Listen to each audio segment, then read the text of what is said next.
The books Are My Passion gift with purchase is currently available at lego.com and Lego stores with a $130 US spend until November 11th or until supplies run out. Now with 285 pieces and one minifig, lego.com tells me this would normally retail for $20 US, which may or may not be worth it. We'll unpack that at the end of this video.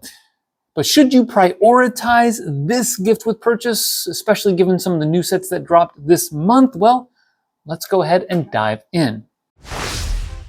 Because it's part of LEGO Ideas, the box has a customary black background with a faint glow.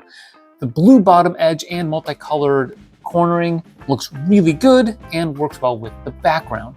The back of the box reveals the push tab for opening it, as well as an alternative view of the set and its dimensions, which are 5.1 inches in height and 3.4 inches in width.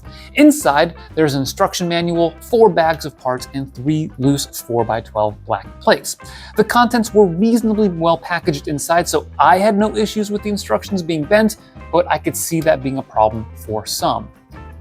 The instructions themselves showcase Anna, who won the competition last year for this set to become a reality, and then jumps into the build. One criticism I do have is that the coloration of the manual was a bit odd. The dark red pieces looked like magenta, and the reddish brown pieces looked closer to dark red. It's not a huge deal, and I'm not sure if this is a systematic problem with manuals for this particular set, but I have noticed some coloration issues in recent sets. You start by building the chair, which wasn't earth-shattering in its approach, but I did like how they used a 2x2 bow slope as the back cushion, and it fits the minifig well.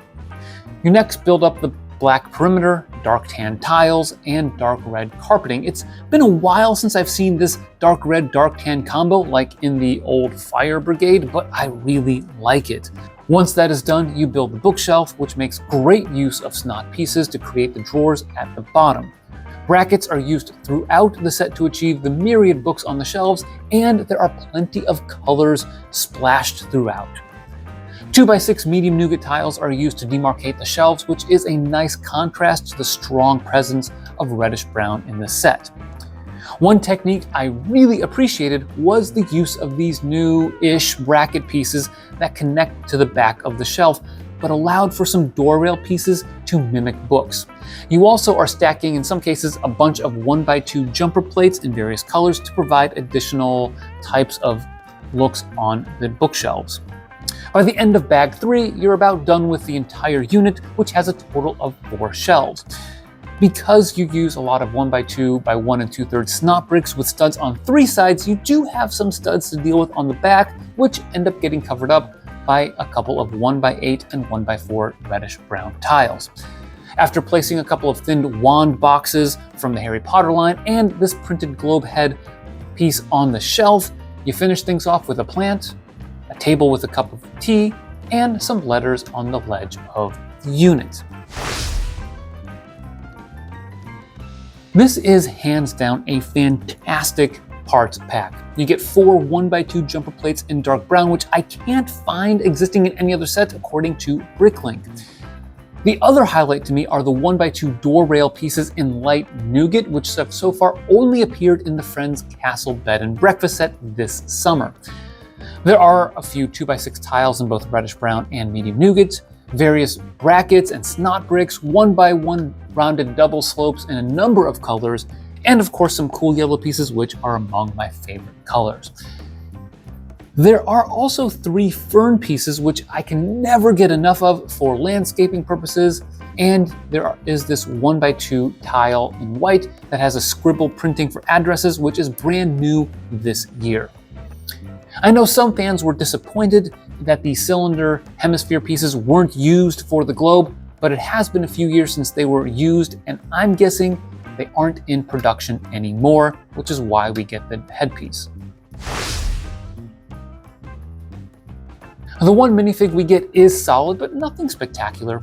The woman has a tan sweater with Argyle printing that has so far appeared in 6 sets over the past 2 years, including the Alpine Lodge, Holiday Main Street, and Natural History Museum. Still, getting a minifig is always a plus in a gift with purchase, and this one seems to fit the occasion.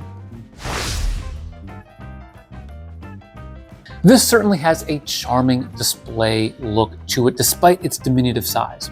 It evokes coziness and charm and reminds me of days spent in a library or bookstore reading whatever interests me that day.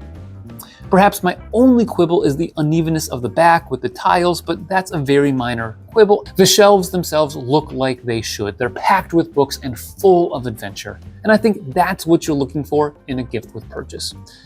The build was also solid and the parts were excellent. I'm not sure any gift with purchase is really worth the larger price threshold. Even excellent gifts with purchase like this, or even last month's Halloween pumpkin. But if you are looking at getting some of the new sets, this is definitely a perk. Now, if you don't want to spend the $130, you can find these for sale on BrickLink for around $30. I checked eBay and they go for a little bit more than that. But my guess is that if you wait a few weeks, the price will come down more in line with the suggested retail price of $20. And I would say if you want to go that route, it's definitely worth that. Thanks for watching, and always remember to keep building together.